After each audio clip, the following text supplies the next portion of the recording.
Assalamualaikum, sahabat-sahabat yang dirahmati Allah. Sebelum kita memulai perjalanan luar biasa dalam video kali ini, kami mengajak Anda untuk meninggalkan sholawat dan hajat di kolom komentar, biarkan doa-doa itu mengalir dan menyertai kita semua. Siapa tahu, di tengah kajian penuh hikmah ini, Allah mengabulkan segala keinginan dan doa Anda. Jangan lewatkan video menarik ini yang penuh dengan wawasan dari para ulama, yang bisa jadi membuka pikiran dan hati Anda. Saksikan hingga akhir, karena apa yang akan Anda temui mungkin saja membuat Anda berpikir dua kali, atau bahkan mengubah perspektif hidup Anda selamanya. Ada doa-doa yang tersambung dari para ulama-ulama kita, yang mengajarkan kepada kita agar memohon pada Allah Subhanahu wa Ta'ala agar diberikan keberkahan, khususnya menjelang masuk ke bulan Ramadan, bahkan sejak bulan Rajab, bulan Sya'ban. Allahumma barik lana fi Rajab wa Sya'ban.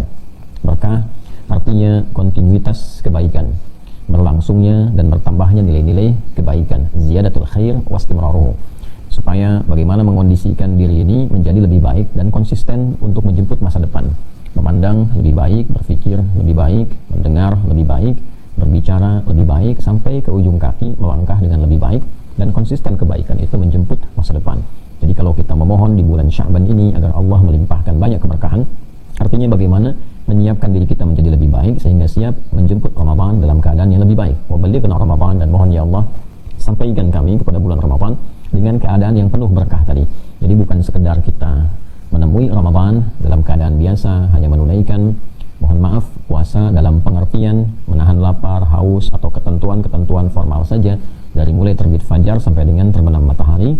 Namun demikian kita mencoba menyiapkan diri dengan beragam bentuk kebaikan, sehingga dengan kebaikan-kebaikan itulah kita memasuki gerbang pintu Ramadan dalam keadaan yang siap menjemput berbagai macam karunia Allah Subhanahu wa Ta'ala yang dilimpahkan di bulan itu.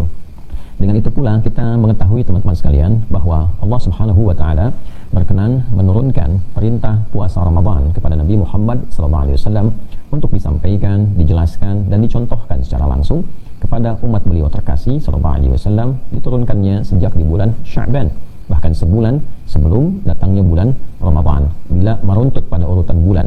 Jadi Sya'ban bulan ke-8, kemudian Ramadan bulan ke-9. Banyak ulama yang menganalisis bahwa periode turunnya perintah puasa Ramadan dengan diturunkannya kepada Nabi Muhammad SAW, surah Al-Baqarah di ayat 183 itu, ya ayyuhalladzina amanu kutiba alaikumusiyam kama kutiba alal ladzina min qablikum la'allakum tattaqun. Diturunkan di bulan Sya'ban sebelum datangnya Ramadan di tahun kedua Hijrah, untuk memberikan satu persiapan paripurna, baik itu persiapan fisikal, kemudian persiapan intelektual, dan persiapan spiritual, sehingga sebelum datangnya bulan Ramadan terdapat kesiapan paripurna di 3 bagian unsur pokok pada diri manusia ini, sehingga memasuki Ramadan dengan fisik yang tangguh, dengan akal yang juga siap sepenuhnya, juga ketangguhan spiritual secara paripurna, sehingga setiap detik Ramadan itu bisa dimanfaatkan dengan baik siang ataupun malamnya. Teman-teman sekalian, terkait dengan itu, karena kita sedang berada di bulan Sya'ban, bahkan memasuki pekan yang kedua ini, ada baiknya kita mencoba belajar tentang kurikulum Nabi SAW. Bagaimana beliau menuntun kita mempersiapkan diri dengan baik sebelum memasuki bulan Ramadan. Khususnya kita insya Allah mudah-mudahan diberikan oleh Allah kesempatan berkehidupan sampai menikmati Ramadan di tahun ini 1446 Hijrah. Ini dasar dan pengantar kita memasuki kajian khusus di subuh kali ini, di hari Sabtu ini. Dan sekali lagi semoga Allah Subhanahu wa Ta'ala memberkahi kita, menuntun kita untuk memudahkan kajian ini, mudah untuk dijelaskan, mudah untuk diterima, dipahami, dan diberikan kemampuan serta kemudahan untuk mengamalkannya secara konsisten insya Allah. Teman-teman sekalian, biasanya orang-orang yang mau menyiapkan diri untuk menjemput momentum tertentu didasari dengan hadirnya motivasi yang kuat. Ketika ada motivasi yang kuat, kecenderungan fitrah manusia itu mau menyiapkan diri dengan tangguh. Saya seringkali berikan satu gambaran yang sangat simpel. Kalaulah misalnya di waktu subuh itu disampaikan kepada orang-orang sekitaran bahwa siapa yang datang ke masjid tertentu untuk menunaikan ibadah subuh, misal saja, ini hanya satu gambaran untuk menunjukkan motivasi, maka dia akan mendapatkan 500.000 rupiah. Maka orang-orang yang kecenderungan yang membutuhkan harta benda, orientasinya kepada materi, boleh jadi datang ke subuh sebelum waktu subuh tiba. Mungkin ada yang iktikaf, ada yang menginap, kan? Nah, ini tawaran manusia. Kadang-kadang menariknya logika yang sama tidak bisa diterapkan dengan sempurna kepada kebutuhan akhirat kita. Jangankan akhirat, bahkan ketika Allah menganugerahkan kepada kita kebaikan, itu selalu jangkauannya sangat panjang dan bahkan menjangkau seluruh lapis dan dimensi kehidupan kita. Dunia, alam kubur sebagai waiting room di barzakh itu, kemudian sampai ke akhirat. Wassalamun alaihi yauma wulida wa yauma yamutu wa yauma yub'atsu hayya. Kadang-kadang agak ironi untuk 500 ribu dikejar, bahkan ikut tidur di masjid untuk mendapatkan itu. Tapi ketika Allah tawarkan melalui lisan Nabi sallallahu alaihi wasallam yang mulia, bahwa orang-orang yang menjemput ibadah subuh itu bahkan dengan 2 rakaat sebelumnya, 2 rakaat fajar, itu diberikan karunia yang lebih baik daripada dunia dan seisinya. Rakaatul fajri khairum minad dunya wa ma fiha, atau kama qala sallallahu alaihi wasallam. 2 rakaat fajar itu karunianya, nilainya lebih baik daripada dunia dan seisinya, lebih daripada dunia dan seisinya. Kemudian juga Nabi sallallahu alaihi wasallam pernah mendoakan agar Allah Subhanahu wa taala berkenan memberkahi umat beliau sejak di awal waktu subuhnya. Allahumma barik fi ummati fi bukuriha. Ya Allahumma barik fi ummati fi bukuriha. Atau kama qala sallallahu alaihi wasallam, atau fi ma'nahu. Bahwa Nabi SAW menyampaikan, ya Allah mohon berkahi umatku itu di awal-awal waktu paginya. Karena itu subuh itu membawa suasana yang sangat menarik, sangat unik, sangat istimewa. Wasubhi idza tanaffas, di waktu subuh Allah Subhanahu wa taala bersumpah bahwa di waktu ini bersamaan dengan nafas-nafas kehidupan yang baru itu ada banyak beragam anugerah, ada banyak kegiatan positif yang bisa didapatkan dan dirasakan dalam kehidupan kita. Bahkan fajar mulai membelah kegelapan malam sangat positif. Tumbuhan mulai mengeluarkan oksigen, sangat menyegarkan. Maka bagaimana dengan manusia yang dihisab? Tentu ini juga pesan-pesan penting yang mungkin bisa diperdalam lewat kajian-kajian yang lain. Poinnya adalah ada motivasi. Nah, untuk itulah kemudian kita mencoba untuk memahami dan mendalami terlebih dahulu apa keistimewaan Ramadan itu, apa pentingnya Ramadan itu, sehingga dengan kita mengetahui tentang esensi Ramadan, pentingnya Ramadan dalam kehidupan kita, hadirlah motivasi yang positif yang bisa mendorong kita untuk betul-betul menyiapkan diri menjemput hadirnya Ramadan itu, bukan sekedar menunggu datangnya, tapi menjemput itu semua dengan seluruh motivasi terkuat untuk meraih setidaknya keistimewaan-keistimewaan dimaksud.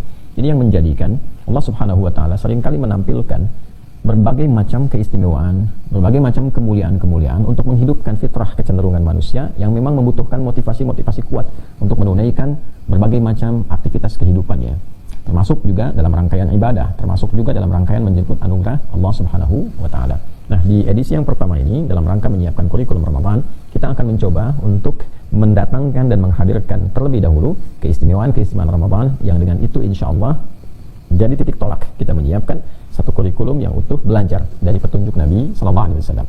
Baik. Sesi pertama dalam kajian kita mengenal keistimewaan bulan Ramadan. Teman-teman sekalian, jika kita melacak dalam dokumentasi keterangan-keterangan Nabi sallallahu alaihi wasallam yang diteruskan oleh sahabat-sahabat beliau sallallahu alaihi wasallam, murid-murid terbaik beliau, kemudian disampaikan pada generasi setelahnya, dan sampailah kemudian kepada era kita sekarang, dari lacakan yang ditemukan pada dokumentasi kitab-kitab para ulama yang di eranya itu mulai dituliskan. Jadi transmisi sanad istilahnya, ya, keilmuan yang disampaikan oleh Nabi secara verbal disampaikan lagi, kemudian muncul era penulisan yang memungkinkan dokumentasi itu ditulis, ya, dalam bentuk kitab dan diwariskan sampai ke kita serta terjaga. Ini uniknya, dan ini barangkali agak sulit ditemukan di kebiasaan komunitas lain atau bahkan keyakinan-keyakinan lain. Jadi yang unik di Islam ini sekaligus menjaga orisinalitas ajarannya adalah apa yang tertuliskan terjaga juga dengan hafalan. Ini yang unik. Jadi disinilah ada penguatan, ya, dan yang bisa divalidasi, penguatan yang bisa divalidasi terhadap seluruh bagian ajaran-ajaran keagamaan. Di Islam itu apa yang dituliskan dikuatkan juga dengan hafalan. Jadi tulisan dicek dengan hafalan, dan itu generasi per generasi, bukan orang per orang. Yang menghafalnya bukan 1-2 orang, tapi banyak kalangan yang tidak memungkinkan di antara mereka sepakat dalam kedustaan. Ya, ini yang disebut dengan mutawatir namanya. Jadi sekian ribu orang, sekian ratus ribu orang setiap generasinya ada orang-orang yang menghafal, kemudian juga kitabnya sampai ke kita, dan bisa terjadi saling pengecekan dan terjaga itu semua. Sehingga yang tersambung kepada Nabi pun ulama memberikan syarat-syarat tertentu. Mattasala isnaduhu binaqlil 'abdid dhabiti 'anil 'abdid dhabiti min ghairi syudzudin wala 'illatin qadihah. Itu tersambung riwayatnya, orang-orang yang diketahui dengan baik, profil yang jelas kemudian hari, ya, bisa dilacak, lalu punya sifat adil, punya sifat yang baik, ya, tidak banyak masalah, lalu punya hafalan yang kuat, dhabit, ya, dipertanggungjawabkan hafalan itu bisa dicek, kemudian juga bisa menjaga marwah, orangnya kredibel, punya integritas, ya, tidak cacat. Cacatnya pun ada cacat moral, ada cacat hukum, semua dikaji. Bahkan ulama membuat kitab-kitab khusus untuk membuat standar penelitian bagi para periwayat-periwayat informasi keagamaan ini. Ya, ada kitab misalnya Al-Jarh wa Ta'dil, ya, ada Mizanul I'tidal dan sebagainya. Itu adalah kitab-kitab yang menjadi standar penelitian. Luar biasa. Nah, terkait dengan itu semua, kita lacak dokumentasinya terkait dengan keistimewaan Ramadan. Misal ditemukan di Sahih Al-Bukhari. baik di nomor hadis ke-38, kemudian juga nomor hadis 2014, ya. Kita ambil dua kitab sahih dulu, ya. Di Sahih Muslim ditemukan di nomor hadis 760, ya. Ada juga di At-Tirmidzi, tapi kita batasi juga nanti di Al-Bukhari dulu dengan di hadis Muslim supaya bisa lebih spesifik dan fokus kajiannya. Dengan riwayat yang serupa, teman-teman, dari sahabat Abu Hurairah radhiyallahu taala anhu. Karena kita waktunya terbatas, saya cukupkan di sanad yang terakhir saja. Ya, dari sahabat Abu Hurairah radhiyallahu taala anhu. Nah, ini kunyahnya, nama aslinya Abdurrahman bin Sahar. Ya, telah saya kisahkan beliau di berbagai macam kesempatan. Kita kadang ngaji hadis, kenapa penting mengulas sedikit tentang sanadnya supaya kita bisa mempelajari dua hal. Ya, yang pertama terinspirasi dari perjalanan hidupnya, bagaimana sahabat ini bisa mencapai titik tertinggi dalam kehidupan mereka, baik sebagai seorang penuntut ilmu misalnya, atau ada di antara mereka yang pebisnis, di antara mereka juga yang menariknya di birokrasi, di militer, tapi dalam saat yang sama mereka menjadi pribadi yang sangat agung dan dimuliakan oleh Allah Subhanahu wa taala. Ya, mereka konsisten tahajud, mereka konsisten juga belajar, menghafal Quran dan sebagainya dengan semua lintas profesi yang mereka miliki. Nah, sahabat Abu Hurairah ini, Abdurrahman bin Sahar radhiyallahu taala anhu, mendokumentasikan keterangan Nabi sallallahu alaihi wasallam tentang keistimewaan Ramadan dalam hafalan beliau yang diteruskan pada orang setelahnya, sampai kemudian tibalah informasi ini pada Imam Al-Bukhari, juga muridnya Imam Muslim, ya radhiyallahu taala anhuma. Saya sebut radhiyallahu taala anhuma ini nisbat pada kemuliaan yang dilekatkan pula, ya, oleh Allah Subhanahu wa taala melalui Nabi sallallahu alaihi wasallam kepada sahabat-sahabat mulia dengan mengikutkan sifatnya walaupun berbeda eranya, dan mereka tentu tidak pernah bertemu, ya, dengan sahabat-sahabat Nabi sallallahu alaihi wasallam karena eranya berbeda. Ya, tapi ada beberapa kalangan ulama yang membuat standar sifat-sifat sahabat yang kemudian diikuti oleh orang-orang setelahnya, walaupun tidak mencapai pada derajatnya sahabat, tapi dengan kemiripan sifat-sifat ini, maka sebagian melekatkan gelar radhiyallahu taala anhu. Itu untuk menunjukkan betapa amalnya itu luar biasa, sehingga Allah ridha dengan amalan itu dan diabadikan, dikenang, dijaga oleh generasi di masa itu sampai generasi setelahnya. Sahih Al-Bukhari terjaga sampai dengan sekarang. Demikian Sahih Muslim. Tadi saya sampaikan di nomor hadis ke-38, kemudian 2014, 2014, dan di hadis Muslim nomor hadis 760.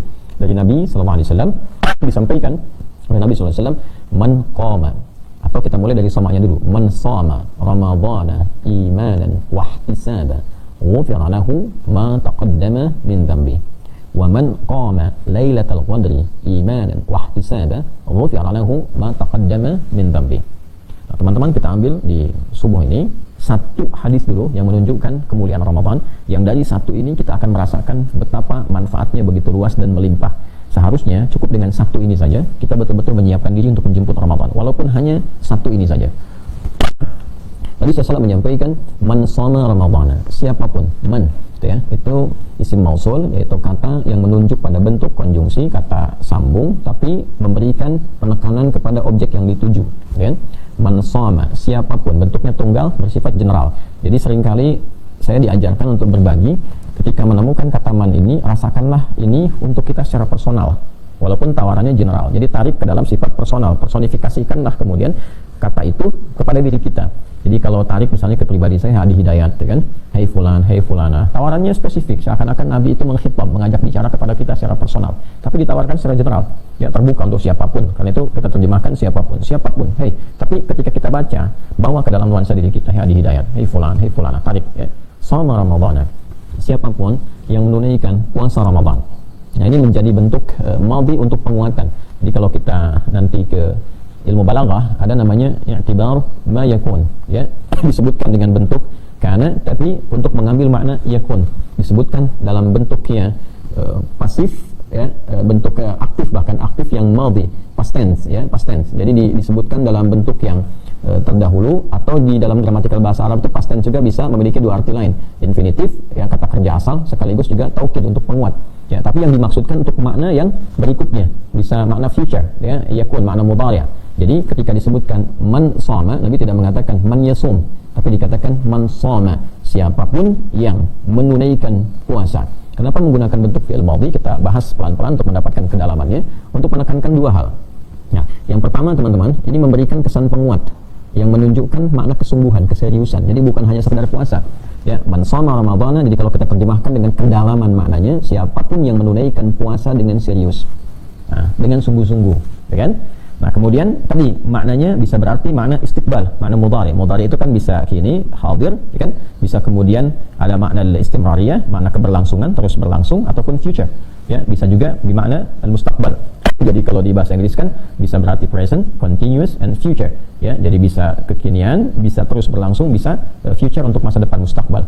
Jadi kalau kita pahami dengan makna yang kedua, siapapun yang menunaikan puasa Ramadan dengan sungguh-sungguh. Nah, ketika kalimat ini disebutkan, ini berlaku satu isyarat untuk menyiapkan ke Ramadannya. Nah, sekarang kan bi'tibari ma yakun akan dikerjakan ya. Jadi sekarang belum tiba Ramadannya, sekarang masih Sya'ban, ya kan? Nah, jadi kalau spiritnya tadi ayatnya turun misalnya di bulan Sya'ban, kemudian diberikan jeda untuk sampai ke Ramadan, terus diinfokan misalnya ya oleh Nabi sallallahu alaihi wasallam siapapun yang menunaikan puasa Ramadan. Jadi kalau kita baca itu belum sampai ke bulan Ramadannya, kita baca di bulan Sya'bannya, maka kalimat itu memberikan pesan penyiapan. Siapapun yang sungguh-sungguh menunaikan puasa dan menyiapkan untuk puasa itu. Gitu ya. Jadi i'tibar ma yakun, untuk menyiapkan sesuatu yang belum kita kerjakan. Ini agak dalam kajian kita ya. Kalau kita terjemahkan biasa dengan modal standar ya kita dapatkannya ya siapapun yang menunaikan puasa begitu saja. Tapi kalau kita dalami sampai ke kedalaman maknanya dan pesan-pesan di baliknya, maka sesuatu yang kita dapatkan maknanya lebih luas dan lebih mendalam. Ramadhan, puasanya bukan puasa biasa. Jadi di sini ada satu objek waktunya, man shoma Ramadhana. Jadi bukan puasa Senin Kamis, bukan puasa Ayyamil Bid, kan? Bukan puasa Daud, bukan puasa Asyura, ya, tapi yang dimaksudkan khusus puasa Ramadan. Nah, ini untuk menekankan bahwa ada sesuatu yang istimewa di Ramadan, yang tidak biasa di Ramadan, yang unik di Ramadan dan tidak ditemukan di waktu-waktu lain. Artinya istimewa. Ya, man shoma Ramadhana, siapapun yang menyiapkan puasa di bulan Ramadan dengan serius dan sungguh-sungguh, khusus Ramadan, berbeda dengan puasa-puasa yang lainnya. Nah, bagaimana kemudian menyiapkan dengan sungguh-sungguh itu? Bagaimana kemudian bisa menata diri kita dengan serius untuk menjemput Ramadan itu? Ya, imanan wahtisaban. Ya, yang pertama adalah dengan imannya. Dia menjemput puasa dengan imannya. Baik, ini sangat menarik ya. Jadi nanti di sini ada relasi yang kuat untuk menjelaskan pembuka firman Allah mengenai turunnya perintah kewajiban puasa Ramadan di Al-Baqarah di ayat 183. Ini pas juga saya buka mushaf untuk memberikan juga isyarat pada teman-teman bila ada kajian-kajian teman-teman pegang mushaf itu lebih bagus supaya nanti ada konektivitas ya, ketersambungan yang cukup kuat. Jadi kalau teman-teman lihat di mushaf standar di halaman ke-28 ya, di sebelah kiri itu paling atas di mushaf Al-Baqarah ayat 183 ya, kita bisa temukan ya ayyuhalladzina amanu kutiba alaikumusiyam. Coba lihat ya, ya ayyuhalladzina amanu, hai semua yang telah menyatakan beriman kepada Allah. Nah, ini puasanya dibuka dengan kata iman, panggilannya dibuka dengan kata iman, ya ayyuhalladzina amanu, hai semua yang telah menyatakan beriman pada Allah Subhanahu wa taala. Kalau teman-teman bisa mengakses ke buku kami yang pernah saya tuliskan tentang makna ayat puasa, alhamdulillah diberikan petunjuk kemudahan oleh Allah itu untuk berbagi dengan teman-teman lewat buku itu, menganalisis setiap huruf, setiap katanya dari Al-Baqarah 183 sampai Al-Baqarah 187. Nah, kita temukan bahwa perintah puasa itu dibuka dengan kata iman. Bahkan ini bisa dianalisis. Ya-nya disebutkan misalnya berapa kali dalam Al-Quran, ayyuhanya, alladina-nya dan seterusnya. Kalau kita mau gali dengan maknanya, ya itu fungsinya linida'il qarib wal mutawassit wal ba'id, untuk memanggil ya, huruf panggilan harfun nida, memanggil yang dekat, yang menengah, yang jauh. Ya seakan-akan ini orang beriman semua dipanggil oleh Allah dengan semua jarak dan keadaan imannya. Jadi baik imannya yang masih merasa lemah sehingga merasa jauh dari Allah, baik yang imannya standar biasa-biasa sehingga ketika dipanggil baru datang, atau yang merasa imannya kuat belum dipanggil sudah mempersiapkan diri ya. Terkait dengan Ramadan ada yang ya nunggu aja Ramadan datang saya puasa ya kan. Kalau iman lemah ya kok cepet banget ya tiba-tiba puasa lagi gitu, saya harus tahan lapar, tahan haus, tapi dia merasa punya iman ya. Yang imannya kuat belum datang sudah dia persiapkan dari sekarang, sudah ingat, sudah pengen nyiapkan tarawih dan sebagainya. Nah, ini kondisi-kondisi yang berbeda-beda. Namun demikian ayyunya munadah hanya untuk tanbih, mengingatkan. Jadi Allah tegaskan, Allah ingatkan ya alladzina, kepada semua pemilik iman, yang penting merasa punya iman. Nah, inilah menarik nih. Ya, yang penting merasa punya iman. Hai semua orang yang menyatakan dirinya punya iman. Jadi Allah di sini memosisikan semuanya itu rata. Baik yang merasa imannya kuat, imannya standar, imannya merasa lemah, itu disamakan keadaan panggilannya oleh Allah. Yang penting kamu merasa punya iman. Ya, kutiba alaikumusiyam, diwajibkan untukmu itu menunaikan ibadah puasa sesuai ketentuannya. Jadi menarik ya teman-teman sekalian, pelaksanaan ibadah puasa Ramadan di dalam Al-Quran ketika ayatnya diturunkan berupa kewajiban, itu pembukanya menggunakan kata iman. Ya, seakan memberikan sebuah relasi yang sangat kuat dan positif bahwa penunaian puasa itu tidak mungkin bisa dilakukan kecuali dengan dorongan iman. Ini poinnya. Jadi berbahagialah siapapun kita ya yang mengaku sebagai muslim dan masih punya keinginan menunaikan puasa Ramadan. Ini sekaligus menunjukkan tanda bahwa iman kita itu masih ada. Dan itu diapresiasi oleh Al-Quran, dinilai betul oleh Allah Subhanahu wa taala. Bersyukurlah teman-teman sekalian. Sekali lagi bersyukurlah. Berbahagialah ketika akan tiba Ramadan, tiba kemudian kita masih punya keinginan kuat untuk menunaikannya. Ini tanda pertama berupa hadirnya karunia Allah Subhanahu wa taala bahwa kita masih bisa mendapatkan cahaya iman. Yang berbahaya itu kalau sudah enggak peduli. Yang berbahaya itu kalau bahkan ada yang anti, mengatakan dirinya mukmin, ya beriman tapi anti Ramadan misalnya ya, atau bahkan demonstratif menolak puasa dan sebagainya. Ini menunjukkan sesuatu yang berkebalikan, bahkan berpotensi kufur karena menolak risalah ya. Ini yang sangat berbahaya. Ya ayyuhalladzina amanu, hai semua orang yang telah menyatakan beriman. Jadi imannya dulu baru kutiba alaikumusiyam. Ya diwajibkan atas kalian menunaikan puasa dengan baik sesuai dengan aturannya. Jadi kondisi pertama, berbahagialah orang-orang yang masih merasakan berkeinginan menunaikan puasa Ramadan, ya, dan dia menjadi seorang muslim dan dia menyatakan diri sebagai seorang mukmin. Ini menunjukkan ada fitrah cahaya dalam dirinya yang mesti dia jaga. Nah, itulah yang dibawa oleh kita untuk menunaikan puasa Ramadan. Ya, diimplementasikan lewat hadis Nabi tadi. Siapapun yang menyiapkan dirinya dengan serius untuk menunaikan puasa di bulan Ramadan, imanan, dengan imannya. Jadi dia masuk lewat iman. Ya, bukan karena sekadar Ramadan tiba gitu kan, kemudian puasa misalnya. Atau misalnya lihat orang lain puasa, ikut puasa. Ya, atau misalnya motivasinya bisa berbeda karena memang di masjid itu kalau ada Ramadan itu alhamdulillah bisa ada sahur gratis, ya. Sahur gratis itu kan, kemudian takjil gratis. Nah, jadi masuk Ramadan itu karena takjilnya, karena bukaannya. Bahkan punya daftar, masjid ini menunya ayam, masjid ini menunya rendang, masjid ini menunya itu dan sebagainya. Salah? Tidak salah, tapi ia memasuki Ramadan dengan syahwatnya. Ia memasuki Ramadan dengan keinginan materinya. Yang diinginkan oleh Quran itu masuk Ramadan dengan imannya, dengan kesadaran untuk beribadah, dengan kesadaran untuk menghamba kepada Allah Subhanahu wa taala dalam bentuk menunaikan perintah Allah. Pembuktian keimanan kita itu apa?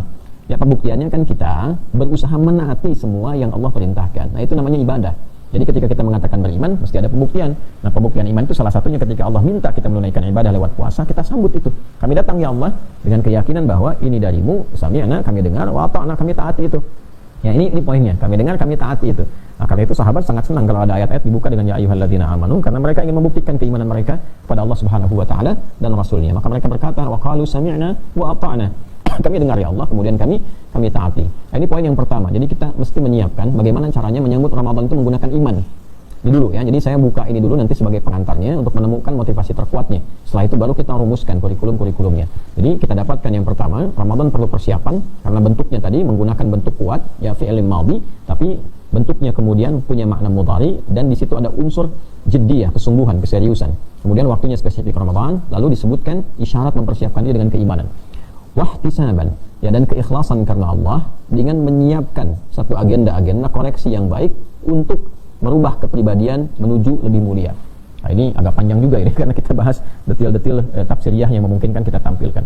Imanan wahtisaban. Ihtisaban itu bisa berarti juga keikhlasan, bisa berarti juga satu koreksi yang kuat.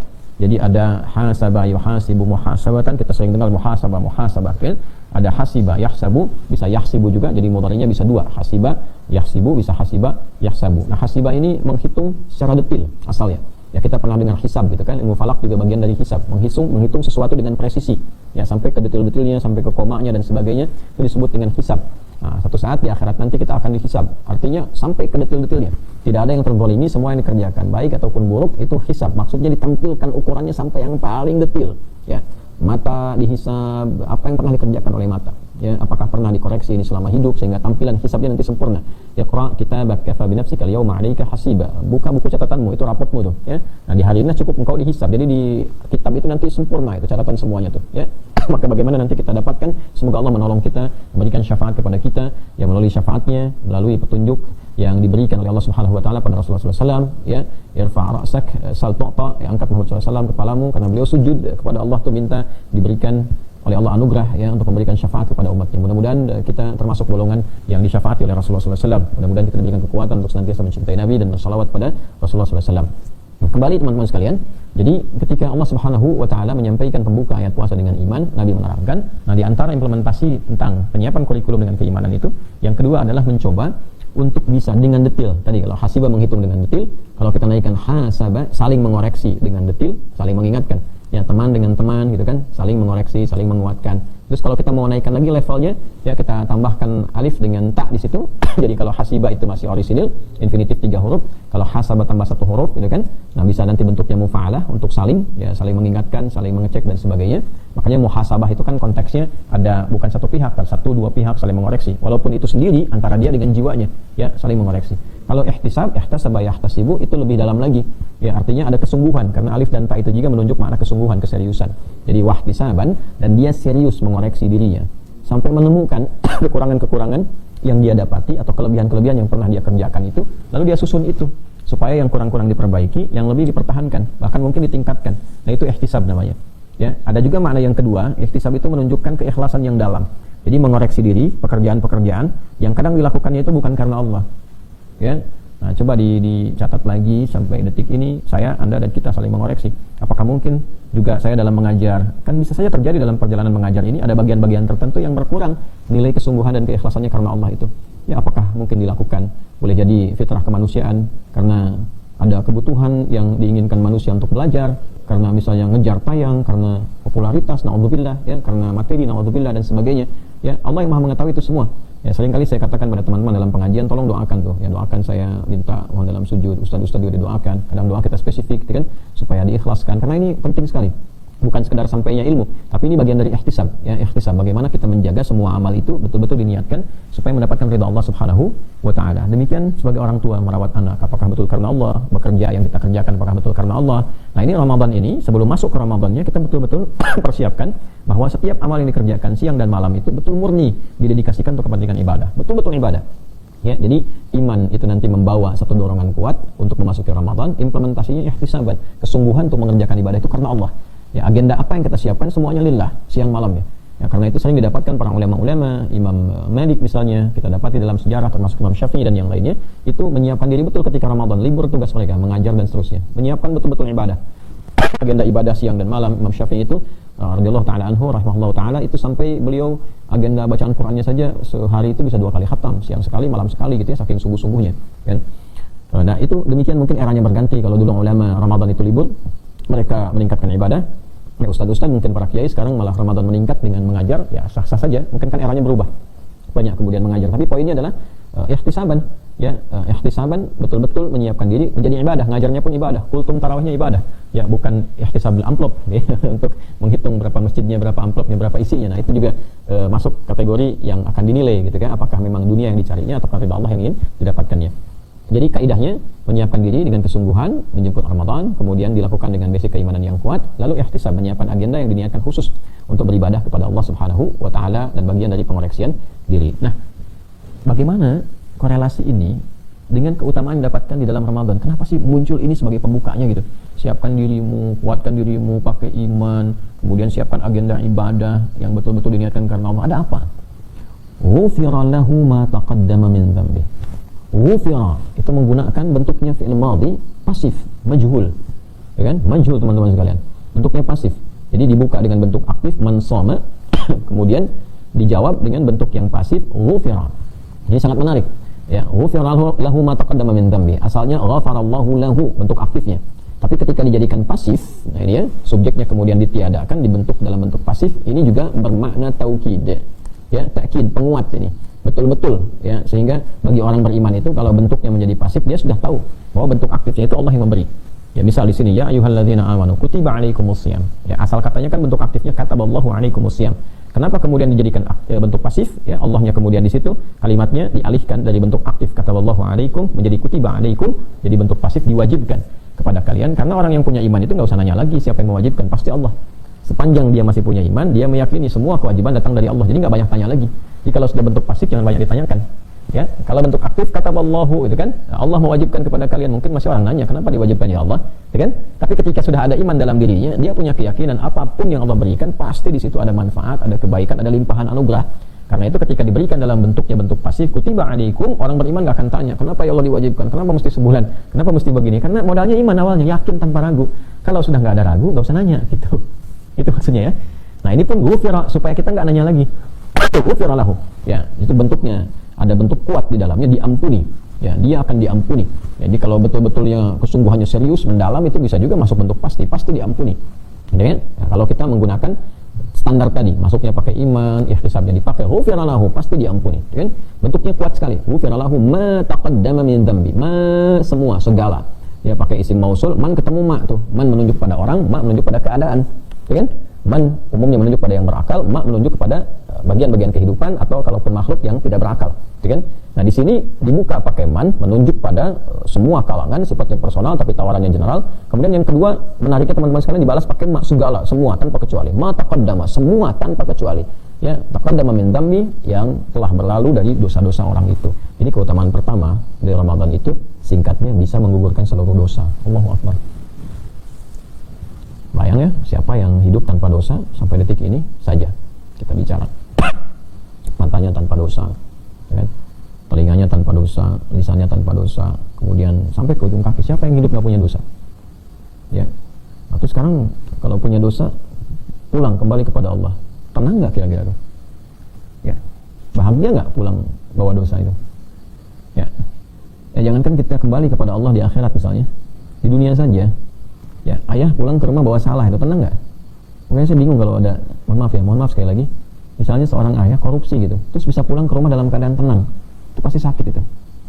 Ya, karena hatinya pasti menolak. Jadi kalau ada orang mencuri pulang ke rumah dalam keadaan tenang, itu pasti sakit itu. Ya, karena kalau berbuat salah, hatinya pasti protes, itu salah itu. Kecuali kalau sudah terakumulasi kesalahan itu sehingga udah nggak bisa bedakan. Nah, istidraj itu, ya, larut dalam keburukan. Ya, apalagi disambut istri juga, sambut keluarga juga, ya, sama-sama menyambut dalam keburukan, itu pasti bermasalah. Nah, yang demikian kita doakan itu ya. Kita doakan karena sepanjang hidup itu belum meninggal, itu masih punya hak untuk bisa berubah jadi lebih baik. Itu yang penting kita tekankan. Siapapun pasti punya masa lalu yang mungkin di dalamnya ada kesalahan-kesalahan. Tapi sepanjang dia hidup, dia masih berhak menjadi pribadi yang lebih baik. Karena itu saya seringkali juga mengingatkan untuk diri pribadi, untuk kita semua, siapapun. Ya, setiap kita pasti punya masa lalu yang kurang baik. Tapi kita punya harapan yang ditawarkan oleh Allah Subhanahu wa taala.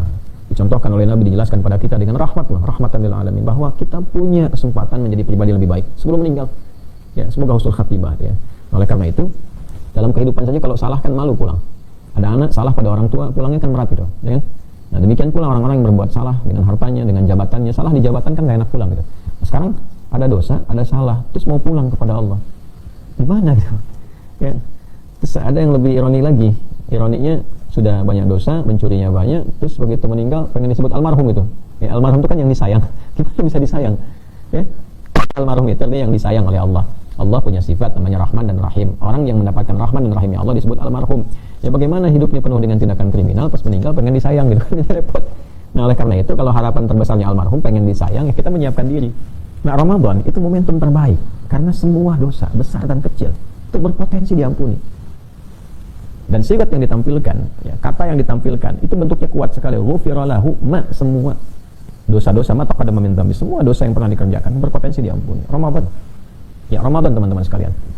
Ya, kemudian setelah itu wa man qama lailatul qadri imanan wa ihtisaban ghufira lahu ma taqaddama min dzambi. Bahkan nanti dalam kalimat yang berbeda, man qama ramadhana imanan wa ihtisaban. Jadi ini siang malam, kalau shoma kan paginya.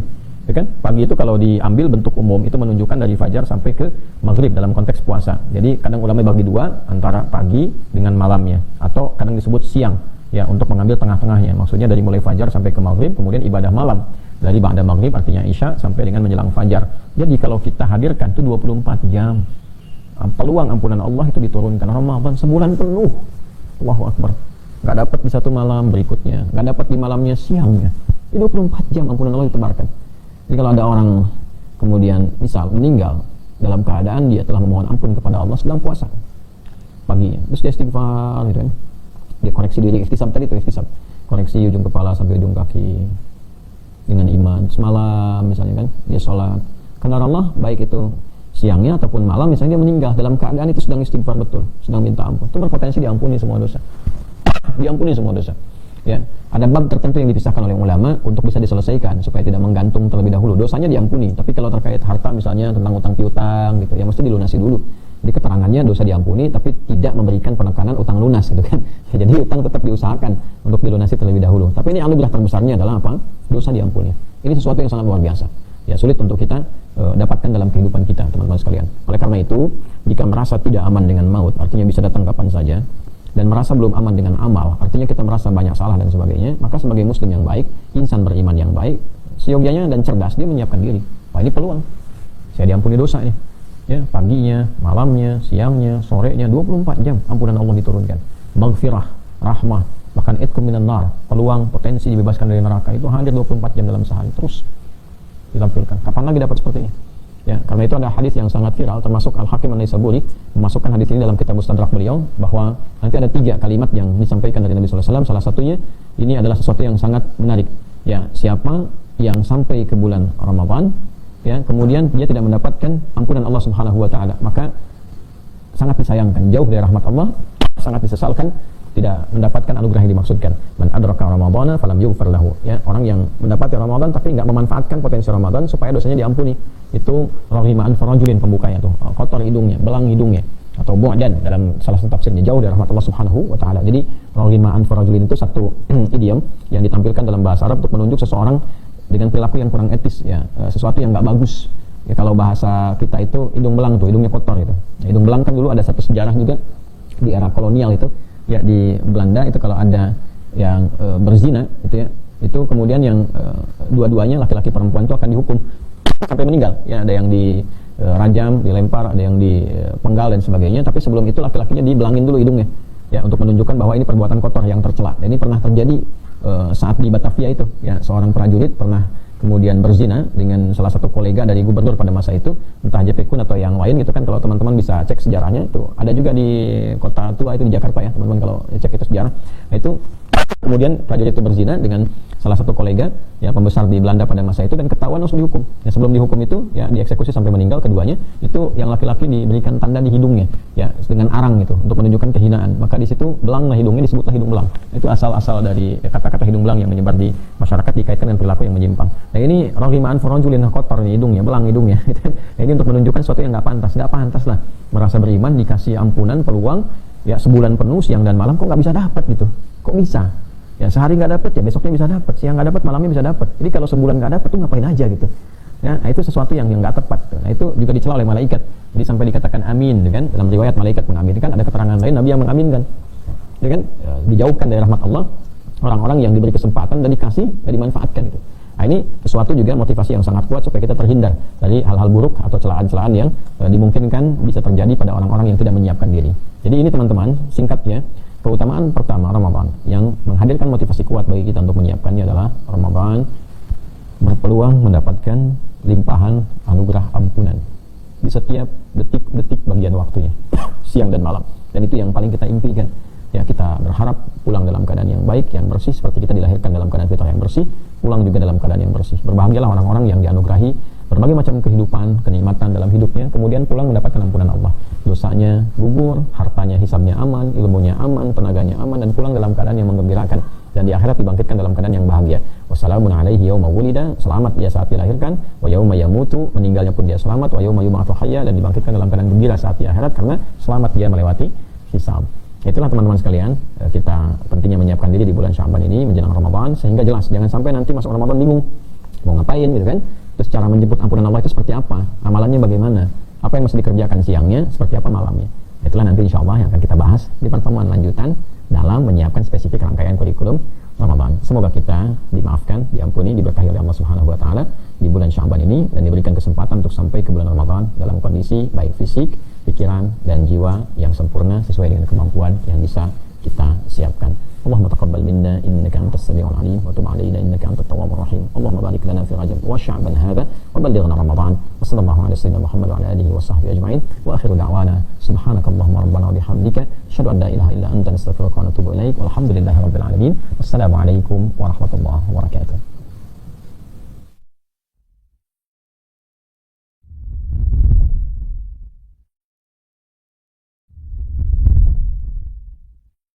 Jika kajian ini bermanfaat, jangan lupa untuk like, komen, dan share agar semakin banyak orang yang mendapatkan ilmu dan inspirasi dari video ini.